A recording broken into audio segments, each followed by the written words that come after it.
지금 여러분들은 동해안의 최북단인 고성군 현대면 통일전망대에 와 계십니다. 현재 이 지역은 양양을 연하는 38도선에서 약 북방으로 80km 북방으로 올라온 지역이 되겠으며, 이 지역은 현재 22사단이 내륙과 해안을 담당하는 작전 지역 겸 통일 안보의 교육장으로 현재 운영되는 전적지가 되겠습니다. 자, 앞으로 올라가면서 말씀을 드리겠습니다. 여러분들은 지금 동해안 새로 신설된 통일전망대의 북한 지역이 보이는 지역에 현재 와 계십니다. 현재 앞으로 나가서 설명을 좀 드리겠습니다. 자, 현재 지금 동해가 보이고, 이제 현재 지역에서 볼 때는 앞쪽으로 쭉 뻗은 동해선 철도가 보이고요. 그 다음에 금강산으로 가는 기존에 우리 금강산 관광이 시행됐을 때 이쪽 축선을 통해 가지고서 바로 한 10km 정도만 더 들어가면은 금강산 초대소로 들어가는 그 통로가 되겠습니다. 현재 이 지역은 전방에 보이는 해금강 바로 밑에 있는 남방 한계선으로부터 약 한 6km 정도 후방 지역입니다. 실질적인 남과 북의 경계는 해금강 현재 보이지는 않지만은 밑단으로부터 해서 해금강 밑단으로부터 한 3km 정도가 남방 한계선 DMZ가 되겠죠. 거기가 지금 축선으로 해서 추전선 155마일 256km의 수전선 DMZ 라인이 시작되는 시점이 되겠습니다. 현재 여러분들이 보실 때 지금 금강산 줄기인가요? 저쪽에 멀리 보이네요. 예. 금강산 멀리 보이고요. 지금 아마 장군봉이 보이는 것처럼 보이고 있고요. 6.25 전장이 끝난 후에 특히 동부 지역은 북방으로 올라와 있고, 특히 연백, 장단, 개성은 기존에 우리 땅이었지만은 잃었던 땅으로 이렇게 특징이 있겠습니다. 여기서 이제 전방을 바라보면서 이제 설명을 좀 드리겠습니다. 맨 앞에 있는 현재 이 고지가 현재 우리 아군 서초로서 최전방에 있는 서초구였고, 그 밑으로 해가지고서 이제 휴전선이 이렇게 돼 있는데, 현재 우리 아군의 초소들은 고지를 연해 가지고서 계속적으로 서초들이 돼 있는 지역이 되겠습니다. 이쪽 지역이 특히 아쉬운 게 뭐였냐면은 6.25 전쟁이 1950년 6월 10일 발발한 이후에 10월 1일 북진을 통해 가지고서 압록강까지 올라갔다가 중공군의 개입으로 일사후퇴를 하지 않습니까? 그 이후에 중공군의 제5차 공세가 이루어지고 있습니다. 5차 공세에 의해서 잃었던 수도를 다시 잃었다가 평택, 그 다음에 양양, 기마 축선으로 하는 이런 전선이 형성되어 있는 상황에서 북한군의 먼저 요청에 의해서 정전협정이 계속 이루어지는 것이 1950년도 5월 달이었습니다. 그때부터 계속적으로 추전을 위한 협상들이 계속적으로 이루어지는 가운데 1950년 5월 달부터는 정말 이 뺏고 뺏기는 땅 뺏기 전투가 계속적으로 서부 축선으로부터 동북 축선까지 계속 이루어지고 있는데, 특히 그 당시 메가더 장군, 리즈웨이 장군, 그 다음에 벤플리트 장군이 유엔군 사령관으로서 역할을 수행을 했는데, 1951년 5월 달에 전 군에 대대적인 반격 작전을 명령을 합니다. 이에 따라서 이 동해안 축성도 당시에 1군 단장이었던 백선엽 장군이 수도사단에 명을 해가지고서 1951년 10월 10일부터 전투가 벌어집니다. 현재 전사에는 이 동해안 축선, 특히 전방에 보이는 금강산 초입인 월비산이라든지 350일 고지 전투가 일부 전사에서는 7월 달부터 시작돼 있다. 또 일부 전사는 10월 달부터 돼 있는데, 약간 그것이 정확하게 규명이 되는데, 현재 제가 알기로는 10월 10일부터 1953년 7월 17일 정전협정이 될 때까지 계속적으로 이 고지전이 벌어지는 지역이 바로 이쪽 지역이 되겠습니다. 그래서 이쪽 지역의 지리적 특성으로 뭐가 중요하냐면은 금강산 초입에, 그러니까 교두부의 적군의 역할을 하는 것이 바로 월비산 바로 하단부의 351고지입니다.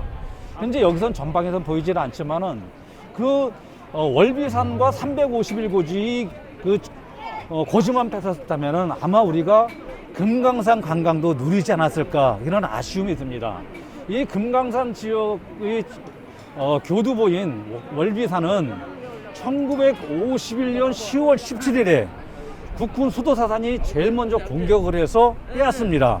그런데 수도사단이 10월 17일 공격을 해서 그 월비산 459고지와 그 하단부인 351고지를 다 탈취를 했는데, 지리산의 공비 토벌 작전이 벌어지는 바람에 수도사단이 지리산 쪽으로 내려가는 그 배속 현상이 벌어집니다. 그래서 그 후속으로 11사단이 이 작전 지역을 인수받는데, 11사단이 8일 만에 다시 월비산과 351고지를 뺏기고 맙니다. 참 안타까운 일이 벌어졌죠.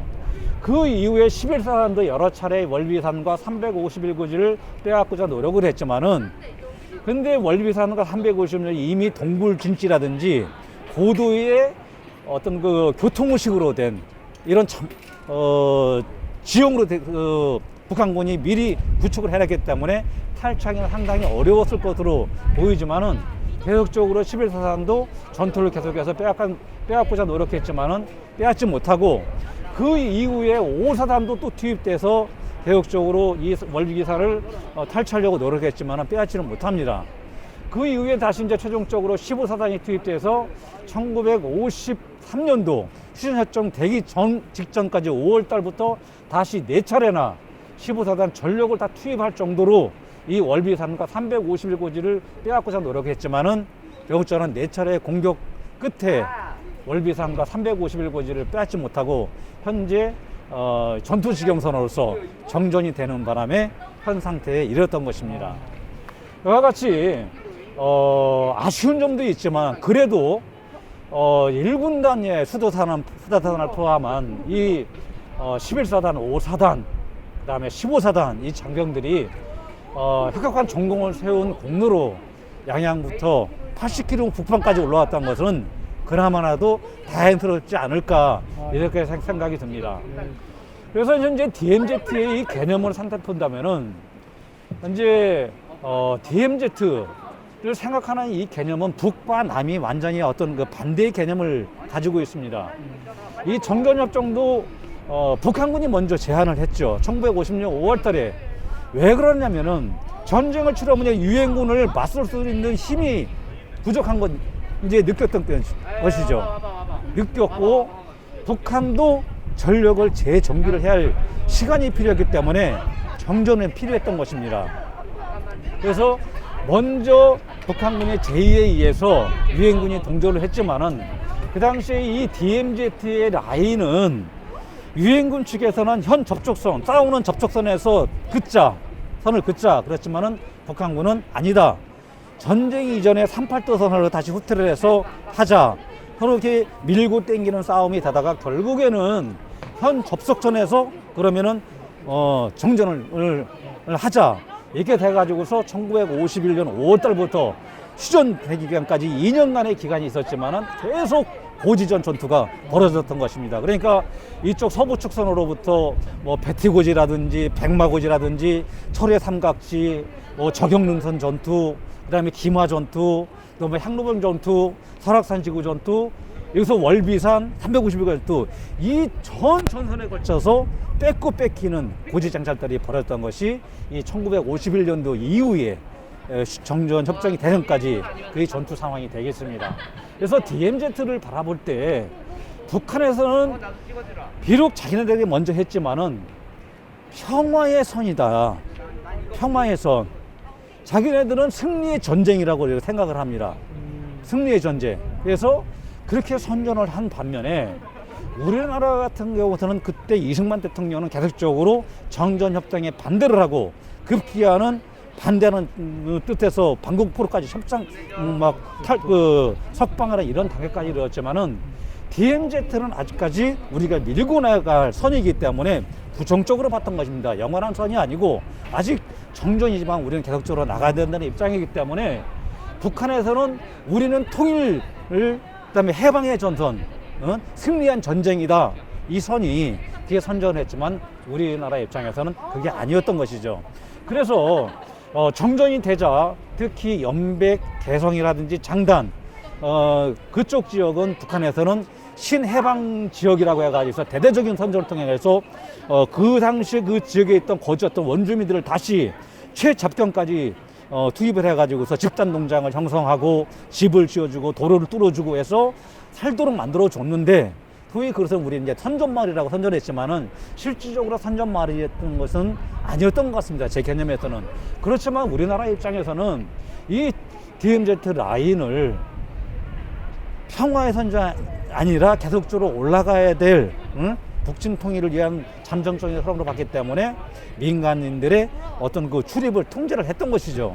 그래서 현재 그 명파리 쪽 좀 밑에 마을까지 있는데 여기 같은 경우도 추진된 이후에 1957년도에서야 민간인들의 일부 거주를 허용했던 그런 지역이 이런 그 DMZ의 개념이 되겠습니다. 자, 이제 우리 그 대표님도 여기 이제 금강산, 약간 흐리지만은 내륙 금강산을 보이고 앞에 있는 해금강 라인을 보고 있죠. 예. 해금강 라인을 보고 계신데 이 금강산이 참 그 시대적 상황을 봤을 때 참 재미있습니다. 우리 조선이 근대화되는 시기는 언제였나 찾아보면은 1882년 뭐 이렇게 신미양이라든지 병인양인을 통해서 좀 외국인들의 어떤 그 압력을 받았지만은 세국 정책에 의해서 계속적으로 선진물을 수입을 못하고 국가가 그 조선이 폐쇄의 길로 있다가 우리가 원치 않게 일본에 의해서 강점이 됐지만은 어떻게 보면은 우리나라의 근대화는 일제 강점기 시대에 이루어졌다고 이렇게 볼 수가 있지 않겠습니까? 그래서 관광이라는 개념도 일제 강점기 때 근대화 시기에 이루어졌던 것이 하나의 특색이 되겠습니다. 그래서 1920년도부터 일본은 경성, 그 다음에 원산, 철원을 엮는 이 철도를 부설해 해가지고서 경원선 열차를 타고서 원산까지 올라와서 다시 내려오는 남쪽으로 내려오는 통로를 통해서 금강산을 구경할 수 있는 통로를 개발을 합니다. 그래서 그 당시에 이 금강산의 이미지는 그 조선시대에는 금강산은 수양하는 곳이고 불교의 어떤 그 왕성한 기운이 들어오는 수양의 그런 그 이미지를 가졌는데 1920년도에 이 일제 강점기에 의해서 관광적인 어떤 그 철도 부설이 되고 사람들이 이제 관광 목적이 이동이 잦아짐에 따라서 금강산이 그때부터는 관광할 지역으로 부각이 됩니다. 특히 이제 온양 온천이라든지 이런 것들도 이제 일제 강점기 때 철도 부설해서 관광지로 부상이 되거든요. 그 당시에는 이제 그 조선시대까지는 금강산의 이미지는 수양하는 곳, 불교의 어떤 왕성한 어떤 그 도량이고 선비들의 어떤 그 수련을 닦는 곳, 이 금강산 이미지인데 일제 강점기 시 20년도부터 1930년대 이전까지는 관광지로서 이렇게 이미지가 되고 그 이후에는 1940년도부터 45년 해방될 때까지는 또 이미지가 달라져요.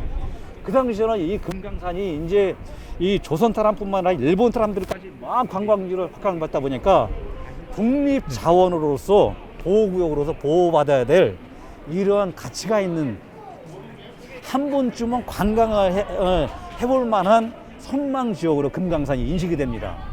그러다가 이제 45년 해방되고 나서 1970년도까지 금강산은 뭐였습니까? 가고 싶어도 못 가는 거 아닙니까? 그래서 그리운 금강산이 된 겁니다.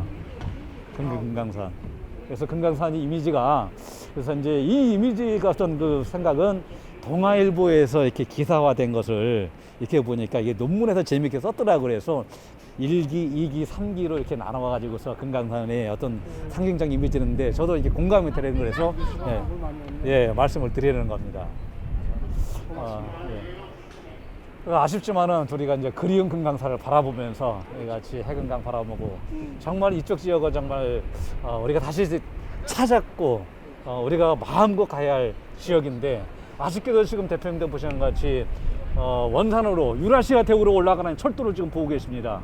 이것이 지금 앞에 한 4km 정도 올라가면은 철도 보이네. 예. 이것이 이제 원산을 향해 통해가지고서 올라가지고서 유라시아까지 올라가는 이 철도인데, 이것이 이제 연결해서 뚫리면은 정말 이 DMZ뿐만 아니라 경제적으로 많은 도움이 받을 통일을 가는 길이다, 저는 이렇게 보고 있습니다. 지금 여러분들이 보는 것 같이 이 월비산 495고지 이쪽이 현재 금강산이거든요. 근데 이쪽 지역의 특색이 뭐냐면은 지형이 이 월비산 쪽은 동해안 쪽으로 뻗다가 이 북한 이 351고지는 남쪽으로 이렇게 뻗습니다. 그러니까 단 모양으로 되어 있기 때문에 특히 이 351고지는 이 주변에 있는 낮은 구름 등을 다 감지할 수 있는 중요한 지형이에요. 감제고지가 왜 중요하냐면은 포병 관측 장교가 한 명만 올라가서 관측만 하면은 어떠한 적도 다 감지가 되기 때문에 항공 화력이라든지 포병 화력을 유도를 할 수가 있어요. 그래서 이 351고지를 통해서 월비산 쪽으로 해서 금강산으로 갈 수 있는 이 교두부 역할을, 접근로의 역할을 하는 곳이 바로 351고지 월비산 이쪽이 중요하기 때문에 그 당시에 북한군 제7군단과 6군단은 제6사단, 7사단, 19사단을 투입해 가지고서 월비산과 351고지를 탈출력으로 노력을 했던 것입니다. 우리 아군도 수도사단, 그 다음에 5사단, 11사단, 12사단 4개의 사단을 투입해서 1951년도 10월 달부터 휴전 정전이 되기 전까지 4개 사단이 투입됐지만 결국적으로 월비산과 351고지를 탈출을 못하고 정전했던 것이 아쉬움이 있습니다. 여기가 현재 북한군 우리 군사분계선인데, DMZ는 여기로부터 2km 남반까지까지 여기까지 접경지역으로 해서 155마일, 256km의 휴전선으로 현재 되는 곳입니다. 특히 이제 이 DMZ를 지금 세계적 생태계의 보고라고 할 수 있겠죠. 기존에 38도선이 형성되고 나서 사람들이 접근이 없었고, 그 역사가 길게는 75년, 아니면 6.25 전쟁이 끝난 후에 계속적으로 사람들이 접근이 없기 때문에 세계의 환경의 어떤 생태 보존지가 될 수가 있고, 또 이 DMZ 내에는 각종 유적들이 상당히 많습니다. 그래서 현재 우리 국가에서도 DMZ 내에서 서식하고 있는 각종 이 설치류라든지 이 동물들에 대한 천연기념물로 현재 보호를 하고 있는 상황이고요. 그래서 DMZ에서 전 정부에서도 특히 파주와 그 다음에 철원 이 고성 지역을 평화구역으로 해가지고서 개발을 하자는 그런 논의까지 됐었는데, 현 정부에 들어서는 아직까지 그런 논의는 안 되고 있습니다. 그래서 DMZ를 재조명을 한다면은 이 DMZ의 환경이라든지 생태계, 그 다음에 문화적 가치, 그 다음에 이것이 평화구역으로서 경제적 가치, 이쪽에 있는 파주라든지 철원, 고성 지역의 어떤 산업단지, 국제적으로 들어올 수 있는 산업단지를 조성한다면은 남북이 함께 살 수 있는 어떤 공동체의 역할을 수행할 수 있는 충분한 가치가 있기 때문에 이것이 우리나라뿐만 아니라 세계적으로도 가치를 인정받을 수 있는 중요한 지역이 바로 DMZ의 현 상황이라고도 볼 수가 있겠습니다. 그래서 앞으로도 정책적뿐만 아니라 이 DMZ를 어떻게 하면 효용적으로 잘 사용할 것인가, 어떤 계속적으로 정책이라든지 연구가 이루어져야겠고, 무엇보다도 현재 북한과 또 남한의 어떤 적대가 아니른 북한의 회기업을 먼저 해결하고 나서 평화적인 분위기 속에서 DMZ에 대한 논의가 이런다면은 정말 이 DMZ가 정말 한반도뿐만 아니라 세계적으로 인정받는 중요한 어떤 그 역할을 감당할 수 있지 않을까, 이렇게 생각이 듭니다. 이상입니다. 네, 여러분들은 지금까지 전방에 있는 통일전망대에서 해금강을 바라보고, 또 흐린 날씨였지만은 금강산을 바라보면서 꼭 다시 한번 가보고 싶은 금강산의 어떤 그리움을 달래가면서 통일의 염원을 꿈꿔왔습니다. 현재 여기는 통일전망대 바로 한 1km 정도 떨어져 있는 곳에 위치한 DMZ 박물관에 현재 와 있고요. 여기는 휴전선이 성기된 배경부로부터, 또 2층에는 북한의 실태까지 여러모로 바라볼 수 있는 그런 박물관입니다. 자, 제가 이제 오늘 지금부터 지금 말씀드리고 싶은 것은 현재 여러분들이 동해안 최북단에 와 계신데 6.25 전쟁 당시에 이 동해안 축선에서의 어떤 그 태백산맥이 없었다면 우리 6.25 전쟁이 어떻게 됐을까? 저는 그 생각하면은 오히려 태백산맥이 있음으로써 동쪽과 서쪽에 분단된 전투를 했기 때문에 부산이 빨리 피탈되지 않았을 것이다. 이렇게 생각이 듭니다. 현재 지도를 보면은 그 당시에 38도선은 연안으로부터 해서 강릉 위에 있는 현재 기사무늬까지 38선이 되어 있는데 현재의 휴전선 모습은 그전에 우리가 땅이었던 개성, 연안, 그다음에 장단은 북한 땅이 돼버리고 그중에 북한 땅이었던 양양, 소초, 거진 이 현대면까지 명파리까지 우리 땅으로 현재 회복되어서 현 전선에 이르고 있습니다. 6.25 전쟁 당시 북한군은 약 10일 안에 대한민국 전역을 공산화시킬 수 있다는 생각을 가지고서 이와 같이 김포 축선, 그다음에 의정부 축선, 춘천을 화천을 거쳐가지고서 서울 외곽 쪽으로 들어온 3개 축선과 그다음에 적 5사단이 동해안 축선으로 해서 강릉 동해 삼척 울지로 해서 압박하는 이런 상태에서 대한민국을 공산화시키려고 했는데 특히 동해안 축선에서 그 당시에 있었던 이 8사단이 6월 25일 날 전쟁 발발 이후에 3일 동안 잘 버텨줬기 때문에 적이 최초 기도했던 동해안 축선의 작전에 차질을 얻을 수 있었고 특히 이 8사단은 전투를 치렀지만은 전략적인 후퇴를 통해 가지고서 계속적으로 제천과 그다음에 안동으로 해서 부산 방어선까지 낙동강 방어선까지 어느 정도의 전투력을 유지한 상태에서 철수할 수 있었기 때문에 그 이후로 반격 작전에 8사단은 전투력을 유지한 상태에서 싸울 수 있었다고 볼 수가 있겠습니다. 특히 이 동해안 축선 같은 경우는 38선 선상으로서 6.25 전쟁 당시에는 8사단 2개 연대가 담당하고 있었습니다. 강릉 북방에 8사단 10연대, 그 다음에 삼척의 21연대가 방어를 하고 있었는데 이 전방에는 38경비여단, 북한군 38경비여단과 그 후방에 적 5사단이 접경하고 있어서 6월 25일 날 04시지 적의 포격이 양양 일대에 떨어지면서 전투가 벌어졌다고 전사는 이렇게 되어 있지만 실제적으로 일단 전사에는 특히 동해안 지역에서의 전투는 적 766 특전대와 956 특전대가 전쟁 발발 4시에 포탄이 떨어졌지만 1시간 전, 그러니까 3시에 강릉 안인진리와 임원진에 상륙을 했습니다. 약 600명 정도의 전투병력이 미리 상륙을 해서 8사단의 후방을 교란하고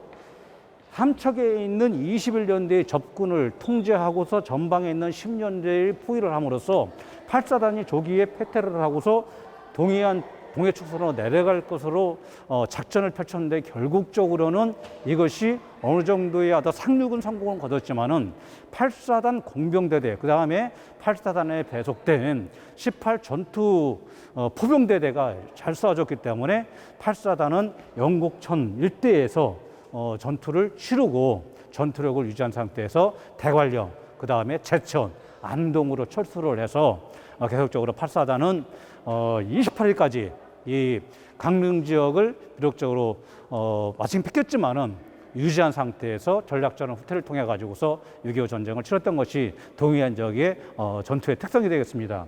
다양스럽게도 인접해 있던 6사단, 김정우 장군이 있는 6사단도 춘천 대첩이라고 일컫는 이 대첩을 통해 가지고서 3일 동안 버텼기 때문에 북한군이 최초 생각했던 이 춘천 가도를 통해서 서울 쪽으로 진입하는 것이 3일간 지연됐기 때문에 그나마나 아군이 전투력을 좀 보존한 상태에서 서울을 조기 피탈을 방지할 수 있다는 것이 이쪽 동부전선 뜻과 인접해 있는 6사단의 전투의 특징이 되겠습니다. 이와 같이 태백산맥이 없었다면은 계속적으로 적 5사단이 8사단을 밀고서 부산까지 내려갔다면은 전투의 양상은 어떻게 벌어졌을까? 참으로 어떻게 보면은 무섭지만은 다행스럽게 태백단막이 가로막혀 있어서 양계의 전투를 칠 수밖에 없는 상황이 됐기 때문에 그래도 우리가 유엔군이 어떤 반격 작전을 할 수 있는 낙동강 그 교두보 작전을 통해 가지고서 반격 작전을 할 수 있는 시간을 벌지 않았을까 이런 생각도 저는 개인적으로 해봅니다.